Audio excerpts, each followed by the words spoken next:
Halo semuanya, perkenalkan nama saya Ismi Falina Zahra dengan NPM 25106D10800078. Saya dari kelas 2E PBSI. Pada video kali ini, saya akan mereview karya sastra milik W.S. Rendra, yaitu puisi yang berjudul Makna Sebuah Titipan. Pada puisi ini, W.S. Rendra mencoba menjelaskan bahwa segala yang kita punya saat ini hanya titipan atau pinjaman dari Tuhan Yang Maha Esa. Saya memilih karya ini karena saya merasa relate dengan karya ini di kehidupan sekarang. Karena sekarang itu semua orang selalu membanggakan saya itu punya apa, saya itu siapa.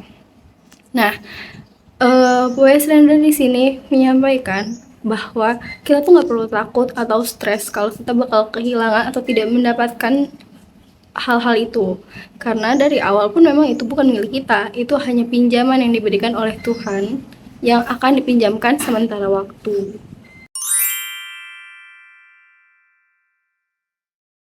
Nah, sebelum lanjut kita bahas terkait isi puisinya, kita harus kenalan dulu nih sama siapa nama penulisnya. Nama penulisnya itu Willy Brodus Surendra Broto Narendra, atau yang biasa kita kenal dengan nama W.S. Rendra. Dia lahir tahun 1935 di Surakarta. W.S. Rendra ini memiliki nama julukan si burung merak karena beliau selalu tampil gagah, tampil memukau, tampil percaya diri kayak burung merak yang lagi tampilin bulu-bulunya dia yang cantik.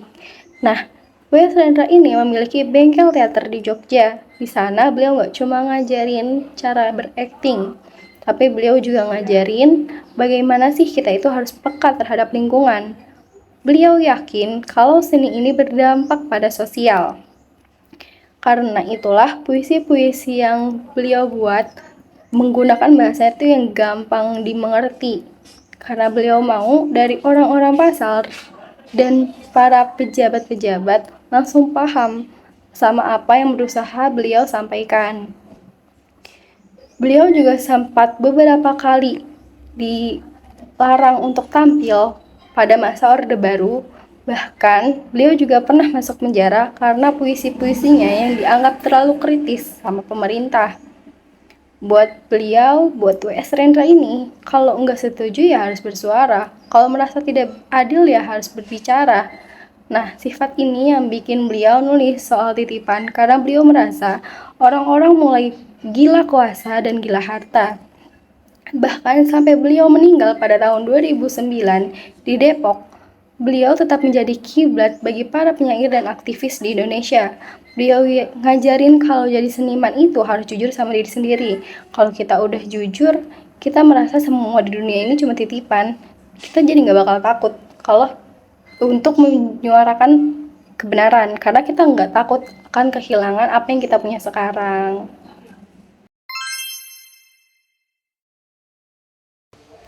Nah, saatnya kita bedah puisi Makna Sebuah Titipan. Di sini pada bait kedua, bahwa sesungguhnya ini hanya titipan, mobilku, rumahku, hartaku, bahkan putraku. Seringkali kita merasa bangga jika dipuji seseorang terkait mobil, rumah, harta yang kita miliki, atau anak kita. Tapi kita harus ingat, segala yang kita punya saat ini, statusnya hanyalah titipan. Jadi, jangan merasa memiliki sepenuhnya. Selanjutnya, mengapa dia menitipkan ini padaku? Untuk apa dia menitipkan ini padaku? Pada bagian ini, beliau ngajak kita tuh untuk mikir. Bukan cuma pamer apa yang kita punya, tapi juga harus berpikir, bertanya, apa sih tujuan Tuhan nitipin ini ke saya? Apa tanggung jawab di balik semua yang Tuhan berikan ini ke saya? Kalau ini bukan milik kita, berarti kita nggak boleh atau kita tuh nggak punya hak untuk ngelakuin apapun sesuka kita. Selanjutnya, mengapa hatiku justru terasa berat ketika titipan itu diminta kembali olehnya? Ini merupakan sindiran halus yang berusaha disampaikan oleh W.S. Rendra. Kita sering ngerasa, iya ini cuma titipan, tapi pas diambil kita sedih, kita kecewa, kita nyebutnya itu musibah, ujian, petaka. Padahal kalau kita sadar itu titipan, harusnya kita siap kapanpun pemiliknya mau ngambil semua itu kembali. Selanjutnya ada, aku minta titipan yang cocok dengan hawa nafsuku. Saat ini, kita tuh sering banget minta sesuatu untuk memenuhi hawa nafsu kita.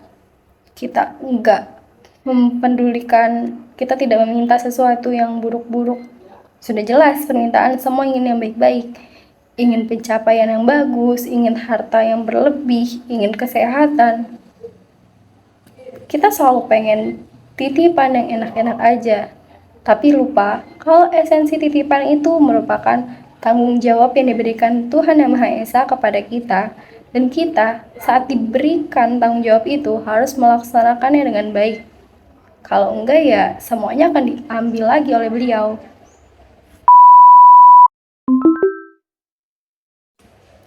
Jadi kesimpulannya, lewat puisi ini, beliau mengajarkan kita untuk gak gede ego atau diet ego. Jangan terlalu berat bawa beban karena merasa memiliki semuanya. Hidup ini cuma titipan, tugas kita cuma satu. Dijaga baik-baik, dipakai buat hal yang benar, dan jangan lupa kalau suatu saat semua yang kita punya saat ini akan diambil kembali oleh pemiliknya. Terima kasih sudah mendengarkan dan maaf jika ada salah kata semuanya. Wassalamualaikum warahmatullahi wabarakatuh.